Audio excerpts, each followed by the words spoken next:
Oke, baik. Bismillahirrahmanirrahim. Assalamualaikum warahmatullahi wabarakatuh. Waalaikumsalam warahmatullahi. Perkenalkan dulu, nama saya Nanda Fenilicia dari Universitas Muhammadiyah Provinsi Dr. Hamka dari Pendidikan Bahasa dan Sastra Indonesia. Tujuan PLP dari sini ialah agar para mahasiswa mendapatkan pengalaman kependidikan secara faktual sebagai terbentuknya tenaga pendidikan secara profesional. Oke, baik ke pertanyaan. Pertanyaan pertama. Struktur organisasi dan tata kerja di sekolah SMK Politraya ini terdiri dari siapa saja, Pak? Jelas, suara saya kedengeran? Jelas, Pak. Ya. Jadi strukturnya itu di atas tuh kepala sekolah. Ini di bawah yayasan ya? Ya. Di level apa namanya bawah berarti ya. Di middle-nya itu kan ada kepala sekolah, itu ada mitranya, di sebelah kiri itu komite sekolah. Mitra. Kemudian sebelah kanan ada yang namanya DUDI ya, dunia usaha, dunia industri. Sekarang istilah DUDI itu diganti dengan IDUKA sekarang itu. Ya, industri, dunia usaha dan dunia kerja. Istilah yang sekarang yang terbaru. Jadi itu di level middle ya. Kemudian di bawah kepala sekolah itu ada wakil kepala sekolah, yaitu ada 3 wakil kepala sekolah, yaitu kesiswaan, kurikulum dulu ya, kurikulum, ya, kemudian kesiswaan, dan sarana dan prasarana. Itu 3 kepala sekolah.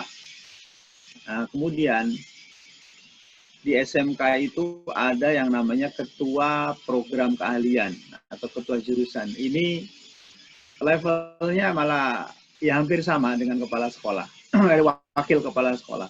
Ya.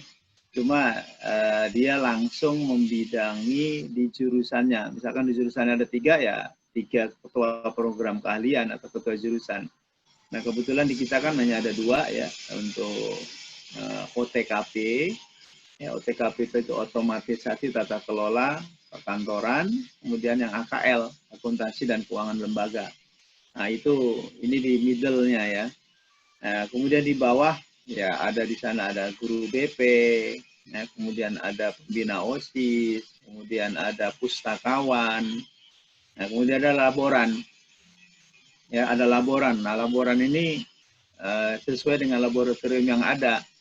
Di sini ada laboratorium komputer, kemudian ada ruang praktek perkantoran dan ruang praktek akuntansi. Ya, ini dalam strukturnya. Nah, kemudian dewan guru dia di bawah. Kemudian sebelum di bawah itu ada sebelah kanan dan kiri itu ada apa namanya karyawan. Ya, karyawan itu banyak di sini. Ada kategorinya ya. Ada kategori tata usaha, kemudian ada kategori apa namanya petugas kebersihan, ya, kemudian ada maintenance, kemudian ada driver, kemudian ada petugas keamanan, kemudian ada penjaga sekolah. Jadi penjaga sekolah dengan petugas keamanan atau satpam itu berbeda. Kalau kita satpam itu siang, kalau petugas keamanan itu malam. Ya penjaga sekolah, istilahnya. Ya, kemudian ada satu lagi yaitu di bagian lapangan tukang kebun. Ya, kira-kira begitu strukturnya. Ya, ada lagi mengenai Baik, struktur? Pak. Lanjut ke pertanyaan selanjutnya, Pak. Ya. Lalu untuk mengimplementasikan peraturan tata tertib di sekolah itu sebelum pandemi mendatang sampai sesudah pandemi datang itu peraturannya seperti apa, Pak? Kalau untuk sebelum dulu ada pandemi ya semua guru dan karyawan itu wajib hadir 5 hari. Wajib hadir itu ya, kecuali misalnya jamnya guru yang bersangkutan tidak mencukupi. Ya, misalkan dia harusnya mendapatkan jam 24 jam. Jam pelajaran per minggu. Nah, jamnya nggak cukup. Maka dia harus mencari sekolah lain dan itu diperkenankan hanya 3 hari saja. Ya, sisanya yang bersangkutan bisa mengajar di luar. Jadi untuk karyawan semuanya wajib 5 hari ya, Senin sampai Jumat. Nah, kemudian datangnya 6.30 itu paling telat. Ya. Pulang jam 15.00. Semuanya wajib absen menggunakan finger. Ya. Nah, bagi yang terlambat, nah itu ada apa namanya? Dihitung keterlambatannya. Ya, dan itu dipotong ya, untuk ada pemotongannya ya. Saya kurang lupa persisnya berapa pemotongan, yang jelas itu dihitung selama 1 bulan. Misalkan dia terlambat selama 60 menit, itu kalau nggak salah setiap 10 menit itu Rp500 kalau nggak salah, nggak besar. Jadi itu hanya untuk apa namanya ya, shock terapi aja. Jadi bukan besarnya, tapi kan malu kan kalau diumumkan, karena setiap akhir bulan kalau ada pertemuan Dewan Guru dengan yayasan diumumkan yang tidak pernah telat sama sekali, yang tidak pernah bolos, ya itu diumumkan. Jadi malu gitu ya. Nah, jadi itu sebelum pandemi. Nah, setelah pandemi tentunya kita lebih mengutamakan keselamatan, ya kesehatan. Jadi yang masuk kita tentukan, misalkan ada yang 2 hari, kalau yang jauh, rumahnya misalkan di Bekasi atau di Bogor, sehari saja dalam seminggu, sisanya WFH. Ya, itu untuk menjaga keselamatan bersama. Ya, jadi itu ditentukan tentunya dengan protokol kesehatan. Yang hadir ke sini ya harus menggunakan masker, diukur suhunya, kemudian harus selalu mencuci tangan, atau yang bersangkutan membawa hand sanitizer. Itu kira-kira. Oke, baik Pak. Selanjutnya, lalu untuk kegiatan seremoni formal nih Pak, kayak upacara kayak gitu kan, pasti kan di setiap sekolah itu kan tiap hari Senin kan upacara gitu Pak. Itu masih diadakan secara online apa kayak dihentikan dulu Pak sementara? Kalau yang untuk rutinitas ya, yang Senin sudah sama sekali tidak kita laksanakan. Ya, untuk itu. Jadi anak-anak biasanya kita kan ada giliran upacara ya. Nah, sekarang ya untuk yang bisa berjalan ya pembiasaan pagi aja. Misalkan dia dengan wali kelasnya ya berdoa, kemudian tadarus. Baik Pak, makasih Pak sudah dijawab semua pertanyaannya Pak. Ya, terima kasih sama-sama. Ya, Pak, udah waktunya ya Pak. Oke, ya sukses ya. Oke Pak, makasih Pak. Oke, ya kasih sama-sama. Assalamualaikum Pak. Waalaikumsalam warahmatullahi wabarakatuh. Oke, baik. Sebelumnya saya akan memperkenalkan diri saya.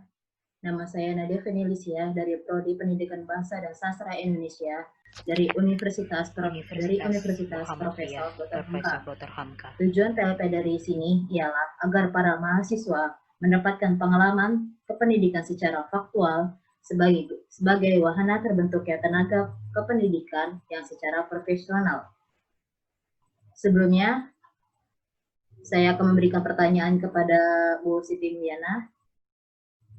Poin pertama, bagaimana Ibu bisa mengenal karakteristik umum peserta didik sebelum COVID-19 mendatang sampai setelah COVID-19 mendatang? Silakan dijawab, Bu. Oke, perkenalkan nama saya Siti Mulyana. Saya salah satu mengajar di SMK Putrajaya. Cara mengenal karakteristik sebelum pandemi. Biasanya kita sebagai pendidik yaitu menjadi teladan untuk peserta didiknya, dan kita juga memahami lingkungan sekitar. Terus juga kita mengenal peserta didik lebih mendalam lagi, baik pendekatan dalam psikolognya maupun dalam perlakuan anak-anak, serta kita pun memasuki dunianya mereka.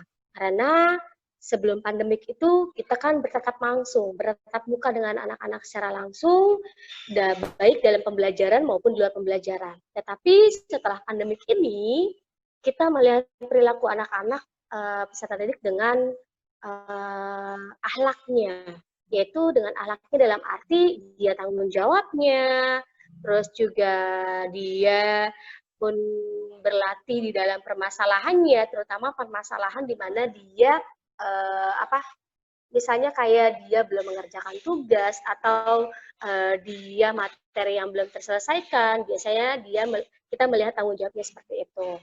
Terus juga biasanya pun kita mengingatkan mereka dari agamanya, terutama dalam sholat, terus juga dalam mengaji. Biasanya kita mengingatkan di dalam grup WhatsApp mereka masing-masing, seperti itu. Itu dari kita mengenal anak-anak ya, dari sebelum pandemik sama setelah pandemik.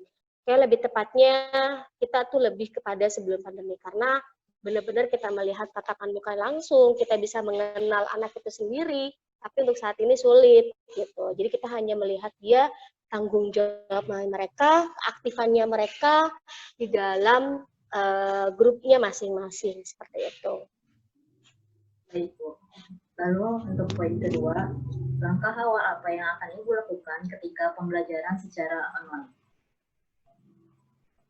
Untuk langkah awal, biasanya kami mempersiapkan perangkat pembelajaran ya, kayak misalnya alat dukung mereka seperti HP ya, terus laptop, itu sih yang 2 poin penting di dalam mempersiapkan perangkat pembelajaran ya. Terus juga biasanya sih kami menyapa mereka melalui Zoom atau Google Meet ya, Google Meet, di mana Google Meet ini kan kita dari dinas juga ya, jadi sebelum mereka Google Meet biasanya mereka kan sudah mempunyai akun dari dinas, jadi kita lebih tahu siapa saja yang tidak bergabung, siapa saja yang belum bergabung dalam Google Meet. Terus juga setelah itu biasanya sih kita ketika menyapa kita tetap selalu meminta anak-anak berdoa terlebih dahulu sebelum memulai pembelajaran. Terus juga biasanya juga kita mempersiapkan baik kelas maupun grup kelas ya. Kita biasanya melakukan di dalam media WhatsApp, media Classroom, terus juga media email, media YouTube, maupun media Google Form, seperti itu. Itu sih biasanya yang kita lakukan di dalam pembelajaran sebelum ya. Oke, Ibu. Makasih, Bu, atas jawabannya, Ibu. Iya, sama-sama. Oke, baik. Saya Wali. Assalamualaikum warahmatullahi wabarakatuh. Perkenalkan, nama saya Nada Fenilisia dari Universitas Muhammadiyah Profesor Dr. Hamka dari Pendidikan Bahasa dan Sastra Indonesia. Tujuan PLP dari sini ialah agar para mahasiswa mendapatkan tenaga pendidikan secara faktual dan agar para mahasiswa mendapatkan tenaga pendidikan secara profesional. Saya akan memberikan pertanyaan kepada siapa namanya? Elsa ya. Ada 2 pertanyaan nih. Di sekolah kamu ini yang kamu ketahui itu ekstrakurikulernya itu apa aja sih? Ada. Ya tadi gimana? Lanjutannya? Ada Marawis, ada Paskibra, ada kayak drum band gitu.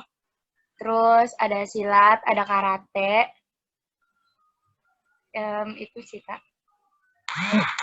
Oke, Elsa. Lalu yang untuk poin kedua kan, kelulusan angkatan kamu ini kan nggak secara langsung ya, kayak angkatan sebelumnya gitu ya. Lalu itu sistem kelulusan dari pihak sekolah kamu itu gimana?